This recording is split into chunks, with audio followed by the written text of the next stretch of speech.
अगर 3 तलाक इस्लाम का जरूरी अंग है तो पाकिस्तान में क्यों नहीं होता भाई?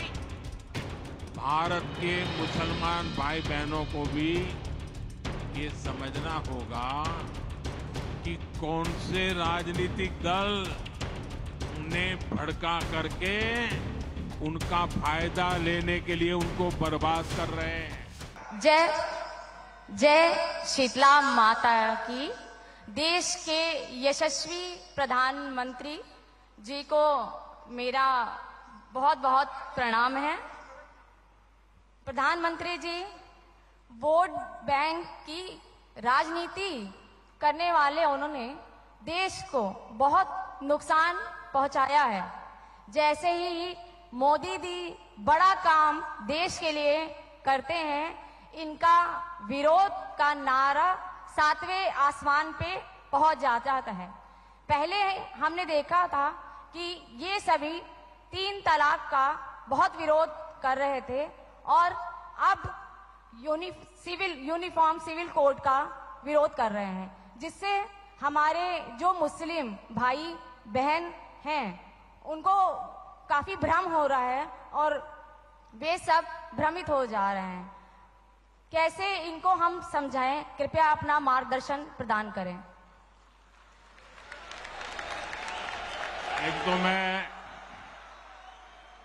आपको बधाई देता हूं, आपने ये सवाल पूछा। इस सवाल से मैं पूरा विश्वास से कह सकता हूं कि आप जमीन से जुड़ी हुई कार्यकर्ता हैं, लोगों के बीच रह करके लोगों के सुख दुख को जानने वाली बहन है आप, और इसलिए मैं पहले तो आपको बधाई देता हूं। देखिए, मुझे लगता है, यानी देखिए, हमें थोड़ा अध्ययन करना चाहिए। मुझे लगता है कि जो भी 3 तलाक के पक्ष में बातें करते हैं, 3 तलाक की वकालत करते हैं, ये वोट बैंक भूखे लोग मुस्लिम बेटियों के साथ बहुत बड़ा अन्याय कर रहे हैं।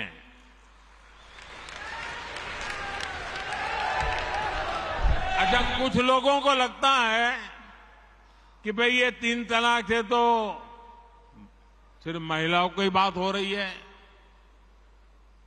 3 तलाक से जो नुकसान होता है ना, वो सिर्फ बेटियों को होता है ऐसा नहीं है, उसका दायरा उससे भी बड़ा है। आप सोचिए,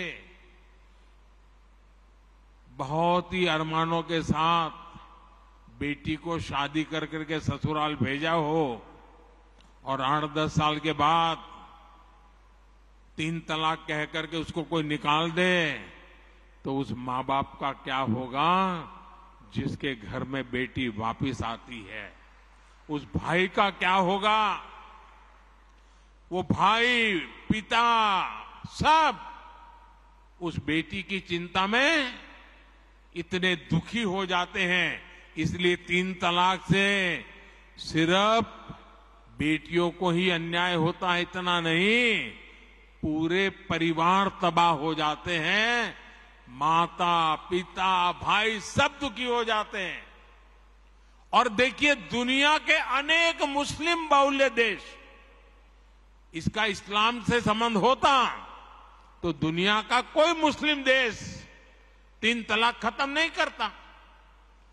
मुस्लिम बाहुल्य देश जहां पूरी तरह इस्लाम राज्य है, वहां भी 3 तलाक बंद कर दिया है। मैं परसों इजिप्ट में था, मिस्र में था। मिस्र में, इजिप्ट में 90% से ज्यादा सुन्नी मुसलमान समाज है और इजिप्ट में आज से 80-90 साल पहले 3 तलाक की प्रथा को समाप्त कर दिया। हमसे 90 साल पहले। अगर 3 तलाक इस्लाम का जरूरी अंग है तो पाकिस्तान में क्यों नहीं होता भाई? अगर 3 तलाक इस्लाम का जरूरी अंग है तो इंडोनेशिया में क्यों नहीं होता? अगर 3 तलाक इस्लाम का जरूरी अंग है तो कतर, जॉर्डन, सीरिया, बांग्लादेश, ये तो सारे मुस्लिम बस्ती वाले देश हैं, वहां पर उनको बंद क्यों कर दिया? मैं समझता हूं कि मुसलमान बेटियों पर 3 तलाक का फंदा लटका कर कुछ लोग उन पर हमेशा अत्याचार करने की खुली छूट चाहते हैं। यही लोग 3 तलाक का समर्थन भी करते हैं और मैं जानता हूं कि इसलिए ही मेरी मुस्लिम बहनें, बेटियां, मैं जब भी जहां जाता हूं वो भाजपा के साथ खड़ी रहती है, मोदी के साथ खड़ी रहती है। साथियों, भारत के मुसलमान भाई बहनों को भी ये समझना होगा कि कौन से राजनीतिक दल उन्हें भड़का करके उनका फायदा लेने के लिए उनको बर्बाद कर रहे हैं। आजकल हम देख रहे हैं कि यूनिफॉर्म सिविल कोड के नाम पर ऐसे लोगों को भड़काने का काम हो रहा है। आप मुझे बताइए, एक घर में परिवार के एक सदस्य के लिए एक कानून हो, परिवार के दूसरे सदस्य के लिए दूसरा कानून हो, तो क्या वो घर चल पाएगा क्या? कभी भी चल पाएगा क्या? फिर ऐसी दोहरी व्यवस्था से देश कैसे चल पाएगा? हमें याद रखना है कि भारत के संविधान में भी नागरिकों के समान अधिकार की बात कही गई है। साथियों, ये लोग हम पर आरोप लगाते हैं, लेकिन सच ये है कि यही लोग मुसलमान करते हैं। अगर ये मुसलमानों के सही मायने में हितैषी होते तो अधिकांश परिवार, मेरे मुस्लिम भाई बहन, शिक्षा में पीछे न रहते, रोजगार में पीछे न रहते, मुसीबत की जिंदगी जीने के लिए मजबूत नहीं रहते। और सुप्रीम कोर्ट ने बार बार कहा है, सुप्रीम कोर्ट डंडा मारती है, कह रही है कॉमन सिविल कोड लाओ, लेकिन ये वोट बैंक के भूखे लोग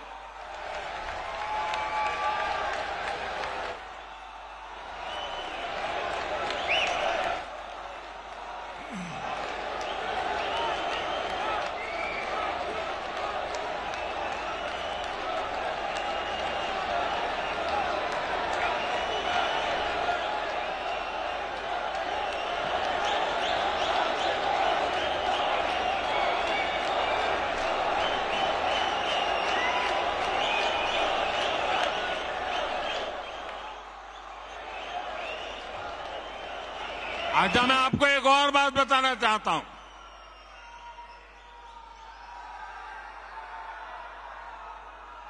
अगर आप हमारे मुसलमान भाई बहनों की तरफ देखोगे और मैं देखता हूं कि जो हमारे पसमंदा मुसलमान भाई बहन हैं, ये वोट बैंक की राजनीति करने वालों ने हमारे जो पसमंदा मुसलमान भाई बहन हैं, उनका तो जीना भी मुश्किल करके रखा हुआ है। वो तो तबाह हो गए, उनको कोई फायदा नहीं मिला है। वे कष्ट में गुजारा करते हैं, उनकी आवाज सुनने के लिए कोई तैयार नहीं है। उनके ही धर्म के एक वर्ग ने पसमंदा मुसलमानों का इतना शोषण किया है, लेकिन इसके ऊपर कभी देश में चर्चा नहीं हुई। जो पसमंदा मुसलमान है, उन्हें आज भी बराबरी का हक नहीं मिलता, उन्हें नीचा और अछूत समझा जाता है। इसी समाज में मैं मुसलमान समाज की बात कर रहा हूं। मुसलमान भाइयों में जो हमारे पसमंदा भाई बहन हैं, जो पिछड़े हुए हैं, मैं उनकी बात करता हूं।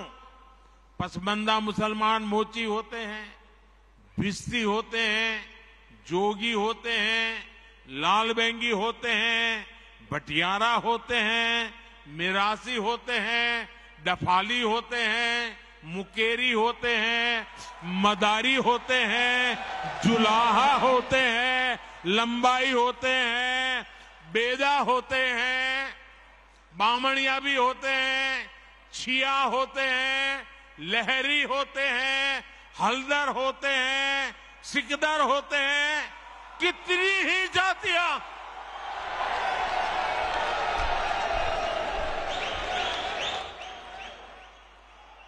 ये सब इतने पिछड़े रहे हैं, इनके साथ इतना भेदभाव हुआ है।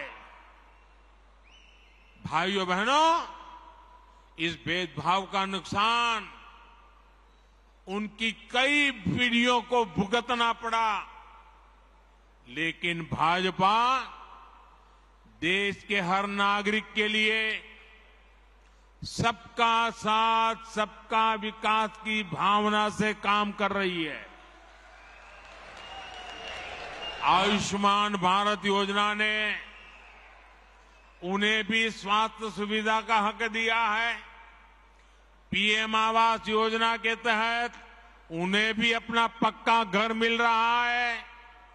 बीजेपी के कार्यकर्ता जब इन तथ्यों और तर्कों के साथ मुसलमान भाई बहनों के पास जाएंगे तो उन्हें ज्यादा बेहतर तरीके से समझाएंगे और उनका भ्रम भी दूर होगा। और इसलिए आपने जो सवाल मुझे बहन जी पूछा है, बड़े विश्वास के साथ जाइए और उनके सुख दुख दूर करने में, उनकी कठिनाइयों को दूर करने में एक कार्यकर्ता के नाते समानता का भाव से आप प्रयास कीजिए। जरूर वो आपकी बात मानेंगे, समझेंगे भी।